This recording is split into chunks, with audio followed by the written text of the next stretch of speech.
Welcome to the CompTIA Project Plus Prepcast by baremetalcyber.com. Operational security in projects focuses on protecting sensitive processes and controlling personnel access to them.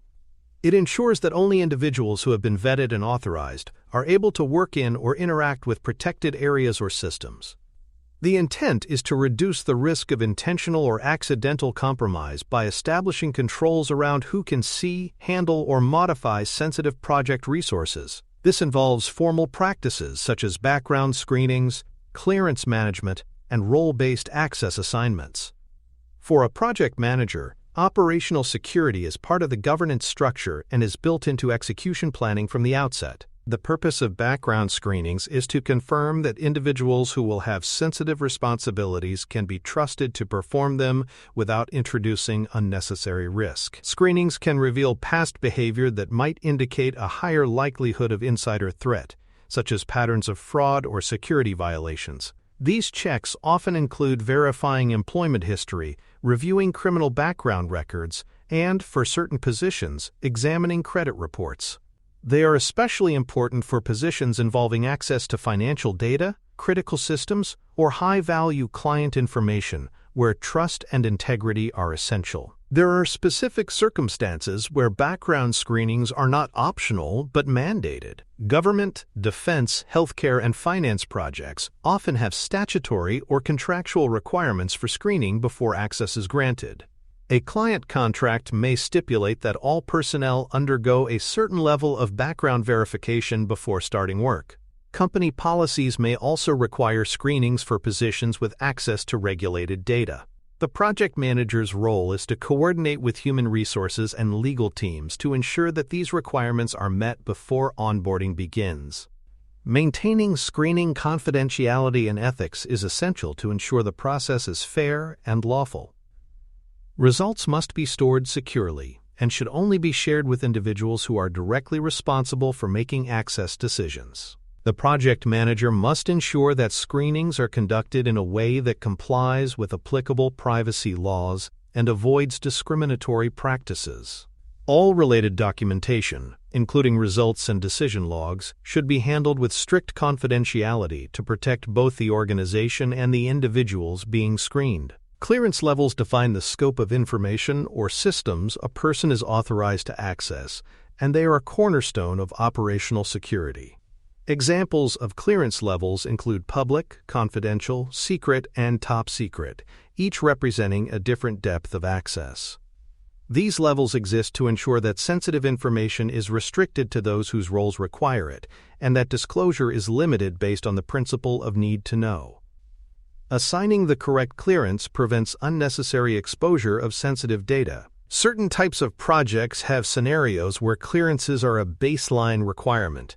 Military contracts, law enforcement initiatives, and projects involving critical infrastructure systems often require personnel to have specific clearance levels before they can even be considered for assignment. This requirement may extend beyond core staff to subcontractors, analysts, or even project managers who will be handling sensitive or classified information. Without the necessary clearance, onboarding can be delayed, or the person's participation restricted, which the project manager must account for in scheduling.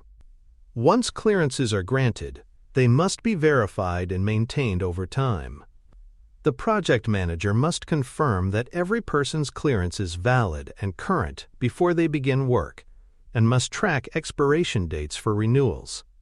If a clearance lapses, access to sensitive areas or data must be immediately suspended until renewal is completed.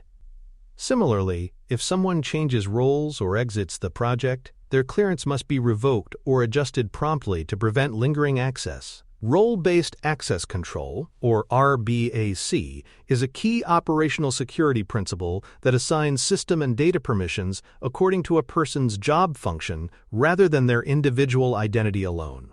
This helps standardize permissions, ensuring that users can access only the tools and information needed to perform their duties. RBAC also simplifies auditing, onboarding, and enforcement of security policies by making access levels consistent for everyone in the same role. Implementing RBAC in projects starts with defining roles in clear, specific terms, such as developer, analyst, tester, or project sponsor. Each role is then mapped to a defined set of system, file, or facility permissions that align with its responsibilities. These assignments should not remain static. The project manager must ensure they are reviewed periodically so that access remains accurate when responsibilities or team structures change. Segregation of duties is another operational security safeguard that reduces the chance of fraud or errors by ensuring that critical functions are not concentrated in the hands of a single person.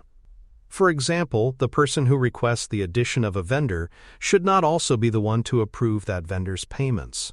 The project manager must design workflows so that responsibilities for initiating, reviewing, and approving sensitive activities are distributed appropriately, supporting both security and compliance requirements. Temporary access and time-bound permissions are necessary for individuals such as contractors or temporary staff who only need access for a limited duration. These permissions should have clearly defined start and end dates, and the project manager should schedule reviews to ensure they are removed once the access period ends. Limiting the duration of access helps reduce the risk of leftover permissions that could be misused after the person's engagement ends. Regular access reviews and security audits are the mechanisms for verifying that operational security controls remain effective. Scheduled reviews can identify accounts with excessive or outdated permissions, while audits can detect policy violations or unauthorized access events. The findings from these activities should lead to immediate remediation, whether that is revoking unneeded access, retraining users, or updating tools and policies to close identified gaps. For more cyber-related content and books, please check out cyberauthored.me. Also, there are other prepcasts on cybersecurity and more at baremetalcyber.com. Onboarding and offboarding procedures are critical moments for enforcing operational security. During onboarding, new personnel must be provisioned with accounts, credentials, and access permissions that match their defined roles. These assignments should be documented, approved, and verified before the individual begins work. Offboarding is equally important. It must ensure that all access is revoked promptly when a person leaves the project or changes roles. This includes collecting physical items such as badges and keys, reclaiming devices, disabling accounts, and confirming the return or destruction of any project documentation in their possession. The project manager coordinates with both human resources and IT to make sure these transitions are completed without delay. Contractors and vendors who work with the project must be subject to the same operational security requirements as internal staff. This means conducting background checks when required, enforcing role-based access limits, and setting clear rules for what areas, systems, or data they can access. Contracts should explicitly define these requirements, including the scope of permissible access and the controls that will be in place. Throughout the engagement, the project manager should monitor compliance, verify that access remains within scope, and take immediate action if a third party fails to meet established standards. Training for operational security awareness equips team members with the knowledge they need to follow security protocols and act responsibly. This training should cover how to recognize and report suspicious behavior, handle credentials, request access changes, and protect sensitive information. It should also address common threats such as phishing, weak passwords, and improper sharing of resources. Regular refresher sessions help reinforce good habits and prevent gradual lapses in compliance over time. The more informed the team, the less likely it is that a security breach will result from negligence or misunderstanding. Managing insider threats requires a balance between vigilance and maintaining a culture of trust. Insider threats can be intentional, such as an employee exfiltrating data, or unintentional, such as someone mishandling information without realizing the risk. Indicators might include attempts to access files outside a person's role, working unusual hours, or bypassing established processes. The project manager should establish processes for detecting and responding to these patterns, while also fostering an environment where team members feel accountable for protecting project assets. When a security violation or suspected breach occurs, It must be addressed promptly and in line with documented escalation procedures. Every incident should be documented with details on what happened, when, and who was involved. The project manager coordinates with security specialists, HR, or legal counsel to ensure the response is appropriate for the severity of the violation. Consequences can range from additional training to removal of access or termination, depending on the circumstances and policy requirements. The key is to act quickly, consistently, and fairly to maintain the integrity of the security program. Operational security in remote and hybrid work models requires additional attention to access and device protections. Remote workers should connect only through secure VPNs, authenticate with multi-factor methods, and keep endpoint protection software active and up to date. Devices must be encrypted, and project data should be stored in approved, secure repositories. The project manager must verify that these standards are followed and that remote access aligns with the organization's operational security policies. This is especially important when team members are using personal devices or working in shared spaces. Policy enforcement and disciplinary measures are necessary to maintain operational security over time.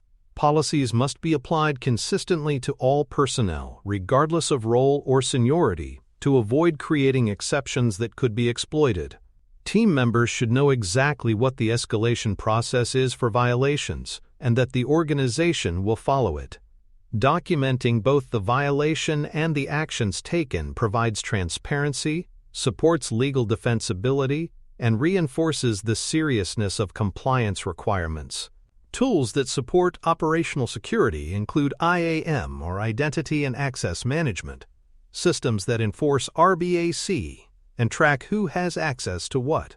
DLP, or Data Loss Prevention, solutions monitor how sensitive data is used and transferred. Logging and alerting platforms provide real-time visibility into security events, making it possible to respond to incidents quickly. The project manager should understand how these tools fit into the project's workflow and ensure they are configured to support both security and productivity. Compliance frameworks relevant to operational security, such as NIST, ISO 27001, and SOC 2, define requirements for access control, data handling, and security governance. Aligning operational practices with these frameworks helps ensure that the project meets regulatory or contractual obligations. The project manager's role includes verifying that processes are documented, audits can be supported with evidence, and control effectiveness can be demonstrated during reviews. In agile environments, operational security must adapt to rapid changes in team composition and scope. Fast-moving sprints may require quick provisioning of access for new contributors and equally fast revocation when their tasks are complete. The project manager should implement streamlined processes for temporary permissions and maintain close coordination with security teams to ensure that agility does not compromise protection. Communicating access and security policies clearly to all stakeholders ensures that expectations are understood and compliance is more likely. This can include formal orientation sessions, quick reference materials, and an accessible FAQ for common security questions. The aim is to make policies easy to find, easy to understand, and unambiguous in their requirements. Transparent communication helps reduce accidental violations and fosters cooperation. Project closeout is the final opportunity to confirm operational security compliance. This includes revoking all non-essential access, archiving or destroying sensitive data that is no longer needed, and reviewing logs to ensure no unauthorized activity has occurred in the closing phase. A closure checklist should include each operational security item so that nothing is overlooked. Documenting these steps provides proof that the project met its security responsibilities through to completion. The project manager's responsibility for operational security spans from personnel access and clearances to ongoing reviews and tool use. Properly executed, these measures prevent data leaks, insider threats, and compliance failures. When screenings, access controls, and role restrictions are managed with consistency and oversight, operational security becomes a core enabler of secure, compliant, and successful project delivery. Thank you for listening. Please follow baremetalcyber.com on social media and check out our books at cyberauthor.me.